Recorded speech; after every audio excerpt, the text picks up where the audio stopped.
Hey, we're here at the Cleveland Museum of Natural History with the all-knowing Harvey Webster. How are you today? Jimmy, I'm good. How are you doing? You guys have a fabulous whale exhibit. I know whales are big. They are that's big. about it. They are big. So They're really what, big. What are we going to learn at this exhibit? Well, I tell you, one of the things, when you say they're big, they are actually the biggest animals on the planet, and the blue whale is the biggest animals ever lived ever, bigger than any dinosaur.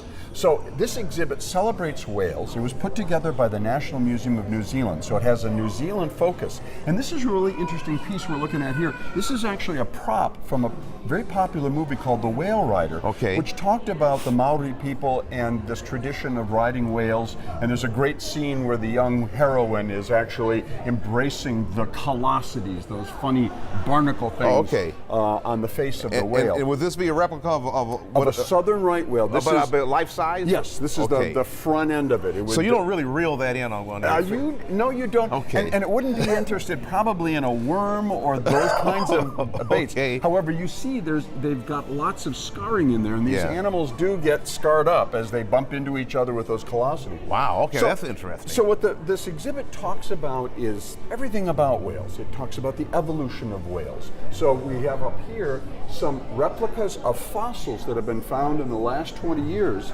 of ancestors of whales. It turns out the ancestors of whales were hoofed animals that lived on land. So women, now they were living on land happily, I have to assume, and said, this isn't good enough, I want to get in the water. Right, so they would go into the water. This is actually one of the first one of these critters, and they had little hoofed feet, and they would go into the water, but they have very dense bones so they could stay underwater. So clearly there was something in there that they were feeding upon. And they went from being these land animals that were probably more plant eaters and turning into more and more meat eaters. Much like me, like I'll eat a salad, but when I see a steak, I'm like, I want some of that too. Well, so you go from something like that to this. Now this thing has got almost otter-like legs, a much longer tail, but you can see how the skull is getting lengthened out, and now it's got these big teeth. In years, how many years are we talking about going from there to this big thing? From here to here, we're talking about 10 million years, from about 54 million years ago to about 45 million. I had a marriage that lasted that long.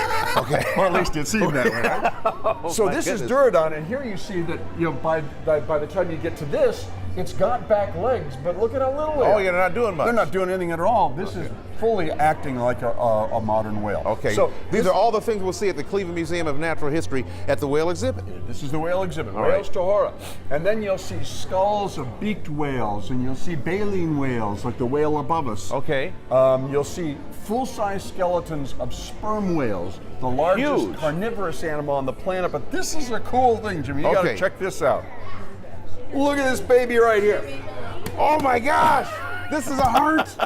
This is a replica of the heart of a blue whale, and you can see it's about the size of a Volkswagen Beetle. Wow! And not only that, but the kids can climb through it. Man! Can't climb on top of it, but this guy gives you an idea. How many gallons does this pump a minute or something? You know, I don't have that information. It's a lot.